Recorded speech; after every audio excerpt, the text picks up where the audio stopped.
शादी कोई सौदा नहीं है, शादी कोई व्यापार नहीं है, शादी कोई बोली लगाने की मंडी नहीं है। शादी तो दो आत्माओं का मिलन है, दो परिवारों का संबंध है, दो कुलों की मर्यादा है।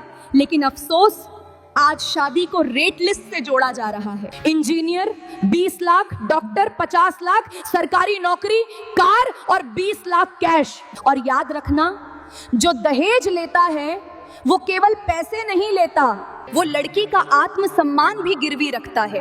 एक बेटी पैदा होती है तो पिता सोचता है आज लक्ष्मी आई है, लेकिन जैसे जैसे बेटी बड़ी होती है वही पिता सोचता है कैसे शादी करेंगे, कितना दहेज लगेगा। बताओ, क्या बेटी बोझ है? जिस बेटी ने माँ की गोद संभाली, पिता की लाठी बनी, भाइयों को पाल दिया, वही बेटी जब विदा होती है तो उसे कीमत के साथ क्यों भेजा जाता है?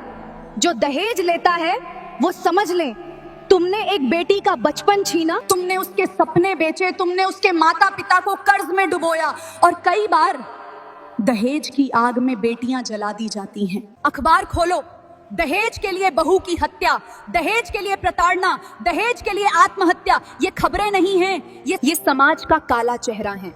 धर्म क्या कहता है? राम ने सीता से दहेज नहीं लिया, कृष्ण ने रुक्मिणी से दहेज नहीं लिया, शिव ने पार्वती से दहेज नहीं लिया। अगर दहेज धर्म होता तो भगवान सबसे पहले लेते। दहेज अधर्म है, पाप है। कानून की चेतावनी याद रखना भाइयों। भारत का कानून कहता है दहेज लेना अपराध है, दहेज मांगना अपराध है, दहेज के लिए प्रताड़ना अपराध है, 7 साल की जेल तक का प्रावधान है। लेकिन मैं कहती हूं, कानून से पहले समाज का डर होना चाहिए और समाज से पहले अंतरात्मा का डर होना चाहिए। अगर तुम काबिल हो तो दहेज क्यों चाहिए? अगर तुम कमाऊ हो तो लड़की के पिता की कमाई क्यों? अगर तुम मर्द हो तो लड़की की मजबूरी का फायदा क्यों?